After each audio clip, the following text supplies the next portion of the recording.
ولایت نیوز میں آپ کا خیر مقدم ہے۔ تل ابیب کی دھمکی کے بعد غزہ سے لبنان تک مزاحمتی تحریکیں ہائی الرٹ۔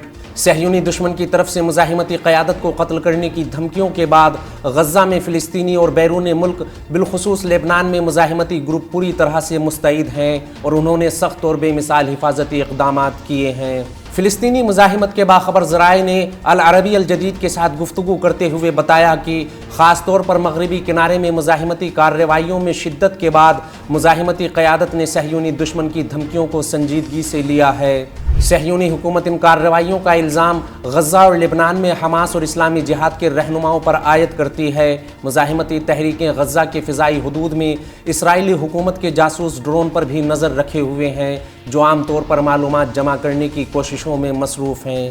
حالانکہ مزاحمتی تحریک نے کافی عرصے پہلے سے ہی غزہ اور لبنان میں حفاظتی اقدامات کیے ہوئے ہیں، لیکن صہیونی دشمن کی جانب سے حالیہ دھمکیوں کے بعد یہ حفاظتی اقدامات بہت سخت کر دیے گئے۔ مزاحمتی گروپس نے غاصب صہیونی ریاست تک ثالثی کرنے والے فریقوں کے ذریعے پیغام پہنچا دیا ہے کہ صہیونی دشمن کی کسی بھی حرکت اور مزاحمتی تحریک کے افراد کو نشانہ بنانے کے جرم اور قتل کا اتنا شدید جواب دیا جائے گا جو ان کے وہم و گمان میں بھی نہیں ہوگا۔ العربی الجدید نے اپنی رپورٹ میں دعویٰ کیا کہ مزاحمتی تنظیموں نے دشمن کی کسی بھی ممکنہ کارروائی کا مقابلہ اور سخت جوابی اقدام کرنے کے لیے خود کو آمادہ کر لیا اور اسی سلسلے میں اپنے مرکزی اڈے اور ہیڈ کوارٹرز خالی کر دیے ہیں۔